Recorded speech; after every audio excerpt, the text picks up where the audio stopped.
broken my heart so many times I stopped keeping track. Yeah. Okay, so we're going to move on to the next wine, and this one has a great story. So let me tell the story as I know it, and then you correct me. First of all, oh, they took it away from me. Yeah, no, they didn't. there There it is. See, they already see that it's so popular. They're taking my samples. So this is a blend, from what we know. This is a blend of Syrah, Sangiovese, Carignan, and Gewürztraminer. Yes. Now, we also know that it was aged in French oak about 30 months. Yeah, typically 2.5 years. Yeah. Now, and this one was. I know. That is a long time for any varietal, especially Syrah and Sangiovese and Carignan. I mean, the Gewürz wasn't aged that long, but the reds were.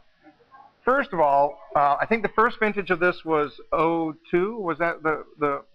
I'm trying to think of what I've seen so far. I think maybe it was '02, but I'm not certain about that. Well, I know that it existed in '02. I think I saw a bottle. So, yeah. What happened? Because it isn't the norm to just all of a sudden. First of all, to keep aging the thing, it's like were you looking at the wine going, wow, it needs to age. Yep. We got to leave it in there longer. Well, I mean, what did you do? I mean, that wasn't in the original plan, was it? To go 30 months? Were you really thinking that far? It was not in the original plan, but the very first one we made, we took a very close look at it as it was evolving, and I said, I don't want to find this. I'd like to get some more passive oxidation, and let's just see what a few more months will do. Oh, and then how many times did you say that? Let's just see what a few.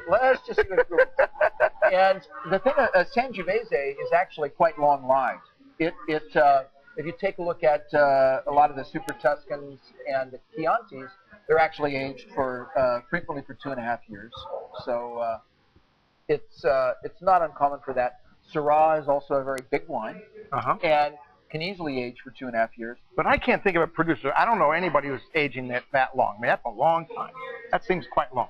Yeah, in the Rhone, there are producers who are keeping their wines in barrels. Yeah, I mean, like California, though. I mean, we don't always do everything California style. No, and please don't, because this is, first of all, what really shocks me about this wine, and I show this to the customers right away, this is an '04. I mean, the color on that is absolutely magnificent.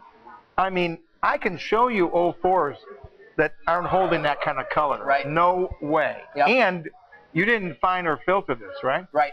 Because I can tell, because every time I pull the cork, I get a big spray of mud. Yeah. And I have customers that call me and go, I pulled the cork and there was just all this goo at the end, and I go, beautiful. Yeah.